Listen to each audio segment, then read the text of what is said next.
Alors, allons-y. Bonsoir à toutes et à tous et merci d'être présents et présentes ce soir au Patronage laïque Jules Vallès pour la présentation publique et le vernissage de l'exposition Art et handicap, Parcours singulier, qui est présentée par donc l'association Personne Image et 3 artistes qui participent aux ateliers de Personne Image. Alors, nous sommes vraiment ravis d'accueillir sur nos murs cette exposition, donc qui regroupe, comme je viens de le dire, les œuvres de 3 artistes qui sont issus des ateliers de Personne Image.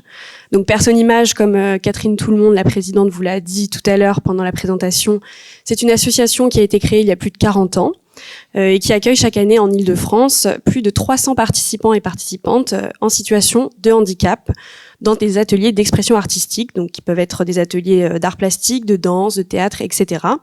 et qui sont animés par des artistes professionnels. Les œuvres exposées ce soir et pendant l'exposition appartiennent au fonds d'œuvres de Personne Image, qui compte près de 800 œuvres, donc qui est un fonds assez important. Et comme le montrent les travaux des 3 artistes exposés, donc Isabelle Rizzo, Céline Guénard et Dior, les participants des ateliers Personne Image en situation de handicap mental démontrent et développent des capacités créatives et picturales saisissantes, comme vous avez pu le voir, qui mêlent souvent une approche naïve, une personnalité entière sans filtre et une gestuelle parfois obsessionnelle. Ce soir, donc, pour cette table ronde dans la salle Germaine Tillon, nous avons le plaisir de recevoir 3 intervenantes spécialistes de toutes ces questions. Alors, nous avons Catherine Leboire, au milieu, qui est une artiste animatrice de Personne Image. Nous avons Marie Giraud, juste à côté de moi, qui est chef de projet chez Égard et critique d'art au magazine Art Tension. Et nous avons Marie-Claire Brown, journaliste indépendante, culture et handicap. Merci à toutes les 3. Alors le moment que nous allons partager tout de suite, c'est un moment de discussion, d'échange. Donc j'ai quelques questions à poser à nos 3 intervenantes, mais voilà, le format est assez libre, c'est une discussion. Alors pour commencer, je vais commencer à vous poser une première question, Catherine Leboire, si vous le voulez bien. Est-ce que vous pouvez nous expliquer le titre de l'exposition, Parcours singulier? Pourquoi ce titre? Oui, alors parcours singulier, c'est un terme qui fait référence à l'art singulier, ou l'art brut, ou l'art hors norme. En fait, tout art qui n'est pas académique, qui n'est pas, qui n'est pas reconnu, en fait. Et donc, c'est un art qui n'est pas passé par l'école. Donc, les artistes de Personne Image sont autodidactes, donc on peut dire que ce sont des artistes d'art singulier. Alors, le terme singulier aussi fait référence à la pratique des ateliers Personne Image, qui sont des ateliers d'expression, où on va essayer de repérer et de développer la singularité de chacun, pour que chacun trouve sa propre expression. Voilà. Et juste aussi, peut-être une question dans la suite sur ce titre. Pourquoi avoir organisé une seconde édition de l'exposition Art singulier? Oui, Parcours singulier. C'est vrai, l'an dernier, on a fait la première édition. Je pense qu'il a remporté un bon succès. Et je pense que c'est le début d'une longue série. En tous les cas, j'espère. J'espère parce que c'est important de changer les regards sur le handicap. Voilà. Merci beaucoup, Catherine Leboire. Marie Giraud, est-ce que vous pouvez juste simplement nous parler de ce que vous évoque cet art singulier, l'art singulier, ce mot singulier, l'art singulier, l'expression art singulier? Écoutez, l'art singulier, je crois que Catherine a très bien, en quelques mots, je crois que Catherine a très bien... Catherine, vous m'entendez? Oh là là. Allô? 1, 2. Ah, c'est nettement mieux. C'est nettement mieux. Oui, Merci pour cette question. Je crois que Catherine a très très bien expliqué en quelques mots ce qu'était l'art singulier, c'est-à-dire une dénomination qui a été inventée dans les années 70, dans la mouvance de mai 68, pour dire tout simplement que tout le monde avait le droit de s'emparer de démarrer une pratique artistique, qu'il n'avait pas besoin de se justifier et qu'il n'avait pas forcément besoin de passer par une école, et que cette manière de s'exprimer, cette manière d'aborder l'art était la chose la plus ouverte possible, et que il y avait et donc des circuits sont mis en place, d'expositions, de musées, de collections privées et publiques. Donc voilà, donc les artistes que défend Personne Image sont pas tout seuls, ils sont ils s'inscrivent maintenant dans une histoire, dans un type même on peut dire dans une esthétique spontanée, où le matériau, la question du matériau joue un rôle très très important dans son appréhension très sensible, comme vous l'avez expliqué, dans cette manière dont vous travaillez avec eux, et effectivement la manière de faire ressortir la singularité de l'être dessinant, peignant. Je crois que c'est très réussi, et c'est un très beau chemin, c'est un très beau métier aussi que de les accompagner. Peut-être un dernier mot de Marie-Claire Brown sur ce terme singulier, si vous pouvez nous en dire juste quelques mots. Beaucoup de choses ont été dites, alors c'est difficile. Mais c'est vrai que j'aime beaucoup ce mot de singulier, parce que finalement, c'est compliqué. Il y a tellement d'artistes assez différents. J'aimais assez le mot brut pour quelqu'un qui travaille tout seul dans son coin, qui sort quelque chose, qui jaillit, en fait, qui peut-être est très obsessionnel, mais qui n'est pas du tout accompagné. Il y a des artistes qui ont travaillé le bois, qui ont travaillé plein de matières différentes et répétées à l'infini, en fait, parfois, ou des œuvres ou la mosaïque. Enfin voilà, on a beaucoup d'exemples quand on voit certains lieux. On pense au facteur cheval, on pense à Picassiette. Enfin voilà, et je trouve que ce mot singulier, puisqu'on a aussi hors norme, on a outsider, on a plein de mots, et personne ne se met toujours d'accord là-dessus.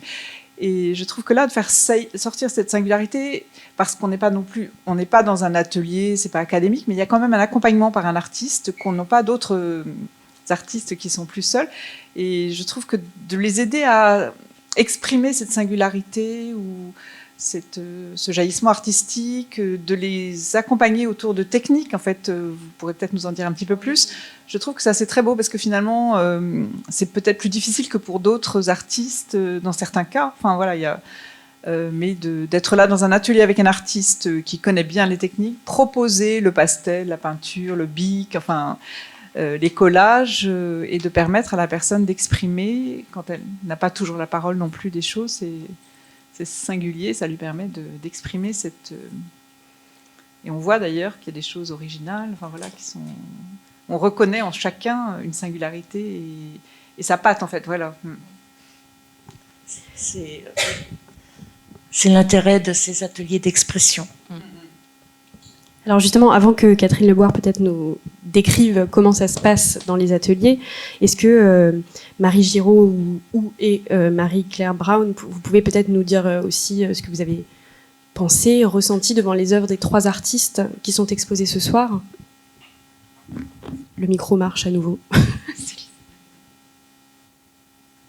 Une d'entre vous, peut-être. Chacune son tour. Peut-être donc un mot avant de répondre à votre question. Donc l'association Égard que je représente a été fondée par Bernadette Grosieux, qui dirige des établissements médico-sociaux en Seine-et-Marne, qui accueillent des gens en situation de handicap psychique ou mental de l'enfance à l'âge plus avancé, voire à la vieillesse. Et un jour, dans un atelier d'expression plastique, dans ce centre qui s'appelle le Centre de la Gabrielle, elle a découvert un dessinateur qui s'appelait François Peters, et elle a trouvé que ce qu'il faisait était tellement expressif, justement, et tellement construit, Il avait fait notamment toute une série sur le naufrage du Titanic. À la suite, c'est pour ça que le travail de Dior m'a fait penser à ces histoires dont on est nourri, nous tous, hein, notre culture commune. Si c'est pas le naufrage du Titanic, les Pokémon, quels sont les parents dont les enfants n'ont pas collectionné les Pokémon à un moment donné? Eh bien, elle a décidé qu'il fallait faire quelque chose pour ce créateur né. Et elle a créé l'association Égard pour faire passer des créateurs en situation de handicap psychique ou mental sur le marché de l'art. Et par exemple, vous me demandez qu'est-ce que vous éprouvez devant les œuvres qui sont là. Donc, jury Égard fonctionne avec un jury de professionnels de l'art.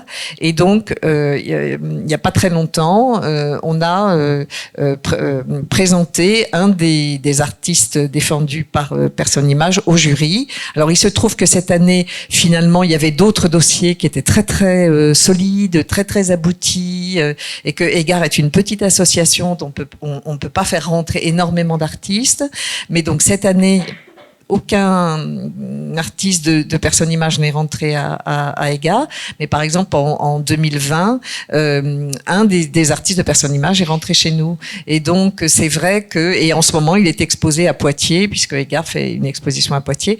Et donc, c'est formidable parce que nous, par exemple, à Égard, on accueille des créateurs, on les valorise, mais à un moment donné de leur parcours où l'œuvre est déjà là. Voyez. Et donc nous, on n'a pas, si vous voulez, j'ai envie de dire, ce privilège d'intervenir comme Personne Image à un moment où d'accompagnement de la naissance de l'expression par l'œuvre, par le pastel, par le papier, et ça, je trouve que c'est extrêmement émouvant et c'est tout à fait perceptible dans l'exposition dans l'exposition et ces trois artistes et avec la singularité justement, avec la différence entre les uns et les autres. Et puis l'accrochage est formidable.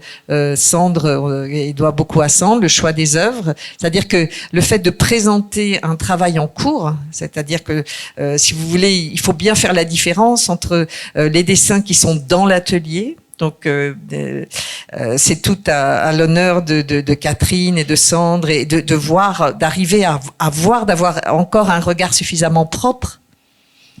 Quand je dis propre, c'est neuf, pour être capable de dire ça on va l'exposer, ça c'est bon, ça c'est moins fort, ça c'est parce que vous êtes au quotidien dans tout ça est travaillé à l'horizontale, à la verticale. À l'horizontale, voilà, sur des tables. Et donc, arriver à faire une sélection, c'est pas le même travail, c'est pas la même place d'ailleurs. Donc, le temps du travail, de l'émergence de l'œuvre, c'est quelque chose de besogneux aussi, j'imagine. C'est tous les jours, toutes les semaines. Des fois, c'est raté, des fois, ça marche pas. Ah oui, oui, oui. Mais bien sûr, il y a beaucoup de ratés, mais ça, je vais en parler dans l'atelier. Allez-y, continuez. Je présente donc un atelier donc d'expression. Non, c'est discussion libre, hein, justement. Le but étant de discuter. Bon, avant de parler de la pratique, je voudrais quand même parler du cadre, parce que c'est un cadre qui est absolument nécessaire pour certaines personnes qui ne feraient rien sans ce cadre. Alors le cadre, c'est un espace-temps, donc c'est un jour par semaine en général, et puis c'est 2 heures ou 1h30. Mais voilà, c'est quelque chose de régulier et c'est important en fait, parce que cette régularité, ça va être rassurant pour la personne. Elle sait que tel jour, elle va faire de la peinture. Voilà. Donc un cadre rassurant, accueillant aussi, si possible. Et bon, après le cadre, je vais parler de la personne qui anime. Donc, l'artiste, on est à Personne Image, on est des artistes animateurs, hein, c'est comme ça qu'on est nommé, parce que son rôle est primordial. Sa posture. Donc, parce que il faut mettre la personne en confiance, absolument. Donc, il faut accepter d'être déboussolé même parfois par certaines pratiques, mais se dire mais voyons, enfin accepter ça pour pouvoir accueillir la personne dans son unicité et pour pouvoir l'accompagner pour pouvoir accompagner quelqu'un, il faut accepter d'être déboussolé. Voilà. Tout au long d'un atelier, on doit observer beaucoup, très finement, mais pas en étant sur le dos de la personne. Il faut avoir une attention passive, presque. Voilà. Faut laisser la personne. Moi, je me souviens, dans mes ateliers d'art plastique, je supportais pas qu'on regarde ce que je faisais derrière mon dos. Donc, je sais que pour les autres, c'est pareil. Donc, franchement, une attention passive avec une observation très fine qui doit pouvoir repérer des choses qui vont se développer ou des choses où il vaut mieux pas s'engager, enfin des choses comme ça. Bon, après, les participants, vous avez certains participants qui arrivent à l'atelier avec des idées, vous avez des participants qui ont des thèmes, je pense justement à Christophe Baudouin, justement, donc son thème de prédilection, c'est les phénomènes géologiques, les volcans, les séismes, la tectonique des plaques. J'ai jamais autant entendu parler de tectonique des plaques avec ce garçon. Mais voilà, il a vraiment son monde et il va travailler ça en atelier. Donc, je veux dire, il y a pas un problème de panne d'inspiration pour ce monsieur. Pour d'autres, ça va pas être le cas. D'autres ne vont pas oser non plus. Donc, alors il y a qu'est-ce que je vais faire? Je vais pas oser le faire. Bon, il y a des blocages. Bon, alors moi j'aime bien considérer l'atelier d'art plastique comme un petit laboratoire d'expérience en fait. Donc on a différentes techniques. On en a pas énormément, mais on a des gouaches, donc des techniques picturales gouache, des encres, et puis des techniques plus graphiques, des pastels, des feutres, des crayons de couleur, des stylos. Bon. Et quand j'accueille un participant à l'atelier, eh ben on va tout tester. Et le fait de considérer l'atelier comme un petit laboratoire d'expérience, ça va permettre de dédramatiser les enjeux. Voilà. Donc il y aura plus de crainte. On fait des essais, on rate, c'est pas grave, c'était un essai. Et on recommence, et ainsi de suite, et ça continue comme ça. Et il y a un côté aussi très ludique dans l'atelier d'expérience. Et la personne peut faire des découvertes, et il y a des choses que moi, je vais repérer, du coup, et que je vais proposer à la personne. Je vais pas lui dire on va faire ça. Je vais proposer à la personne, est-ce que ça t'intéresse de développer dans cette voie-là? Et là, c'est oui ou c'est non, mais en général, c'est oui. Et on commence un travail d'approfondissement. Et voilà. Donc, tout ça permet d'entamer un accompagnement, une recherche de langage pictural. Une recherche de langage pictural. Et c'est ainsi que chacun va trouver son propre vocabulaire. C'est ainsi que je vois Isabelle qui restait des gommettes, qui étaient peut-être un enfermement. On a commencé à travailler autour des gommettes, et puis après on est passé à la peinture. On s'est aperçu. Moi, j'avais proposé la peinture. Je me doutais pas que j'allais couper son élan. Bon, on a arrêté, et après on a fait des techniques plus graphiques, et c'est vraiment là, avec le stylo tout bête, le bic, qu'elle fait ses plus beaux travaux. Voilà, donc on a testé, et voilà. Dior, je sais pas s'il est là, je le vois pas, mais Dior c'est pareil, je l'ai dit tout à l'heure, on avait fait de la peinture, c'est pareil, la peinture c'est pas que ça soit compliqué, mais c'est que ça interrompt l'élan, ça coupe. Bon.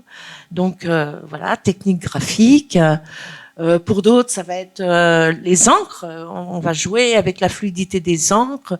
Et là, il y a une part de hasard qui arrive. Donc c'est très intéressant aussi, ce petit côté ludique aussi, que c'est frais. Voilà. Bon, qu'est-ce que je peux dire? Bon, l'atelier d'expérience est là pour faire naître un désir. Permettre que les choses soient possibles. Et moi, je laisse faire. pourvu qu'une trace soit posée. Voilà. Je pense que j'ai dit l'essentiel. Oui, on pourra y revenir si vous avez d'autres choses qui vous viennent. Peut-être Marie-Claire Brown, justement pour revenir à ce que je demandais tout à l'heure, sur ces 3 langages picturaux qu'on a dans cette exposition. Est-ce que vous pouvez nous en dire un mot? Qu'est-ce qu'ils vous évoquent, ces 3 langages? C'est vrai que c'est frappant de voir la différence entre chacun et la singularité de chacun des artistes, en fait, d'une veine qu'ils creusent et qu'ils... Parfois, on parle d'obsessionnel, on revient, enfin, vous le disiez, mais je trouve que ça, c'est très intéressant. Et chacun a vraiment sa patte, sa touche, en fait.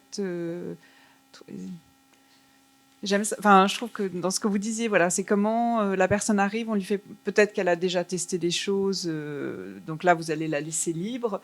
Et pour d'autres, vous accompagnez, je trouve que c'est intéressant puisque toutes ces techniques sont à disposition. J'aimais aussi quand vous avez parlé, par exemple pour Dior, vous reviendrez peut-être dessus, de ces traces. Alors il mettait beaucoup de pastels, paraît-il, et puis après vous l'aidiez à creuser, enfin oui, creuser avec son ongle, mais voilà, c'est... Enfin oui, vous avez pas... Oui, vous avez proposé un outil pour... Parce que... Alors, ouais. Pour Dior, il a commencé avec ses petits bouts de pastel, là, il y avait ses ongles qui grattaient la feuille. Donc, il a commencé par gratter la feuille avec ses ongles. Mais j'ai vu que ça l'intéressait, qu'il observait ça et qu'il recommençait. Je me suis dit, donc, c'est à développer. Mais il aurait pu ne pas être intéressé du tout par ça.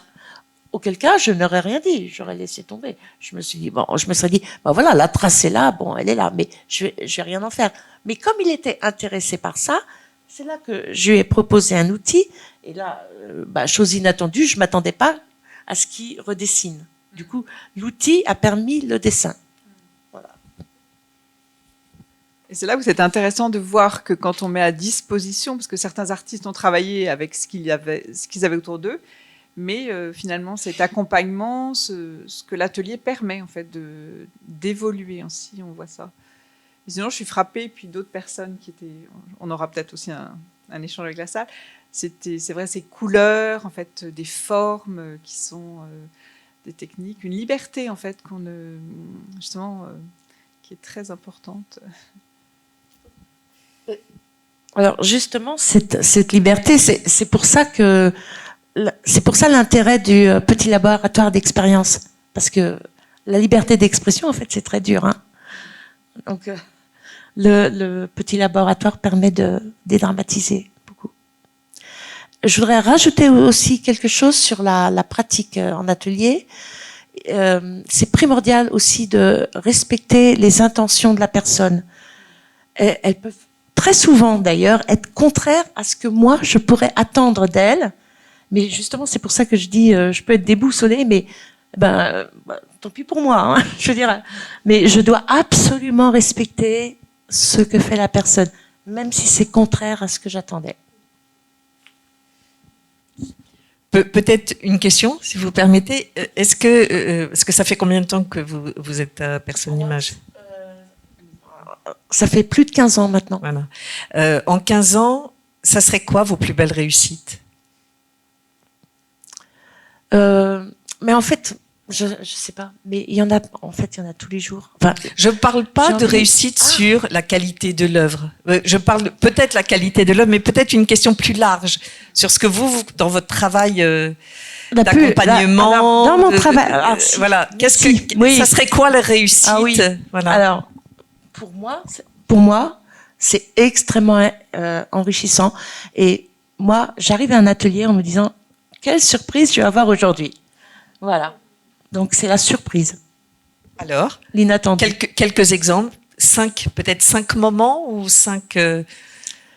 des moments en 15 ans, 5 moments qui vous reviennent ou 5 résultats. Alors, la surprise, par exemple, Dior, qu'on a vu ce soir, le grattage aux ongles, là, j'ai trouvé ça génial.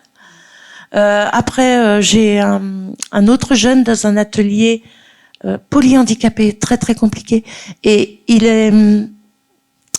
il a un peu tout essayé. Finalement, on n'arrivait pas trouvé quelque chose qui se dégageait.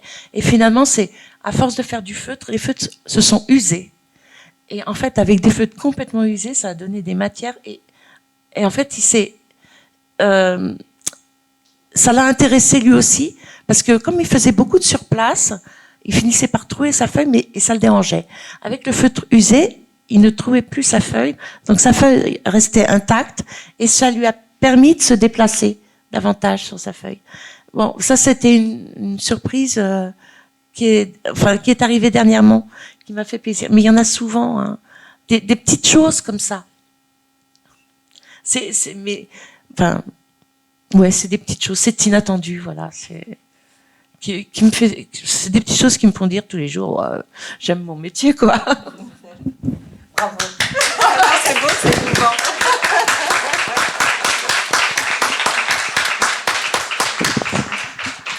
Alors peut-être justement une dernière question, si c'est une question pour ouvrir sur cette thématique de l'accompagnement des personnes en situation de handicap mental. Peut-être toutes les trois, si vous avez un mot à dire sur cet accompagnement, ce qui est spécifique dans les ateliers donc, que vous animez, et avec votre association Égard, d'accompagner sur le marché de l'art des artistes qui sont en situation de handicap mental. Qu'est-ce que vous pouvez nous dire sur cet accompagnement spécifique ?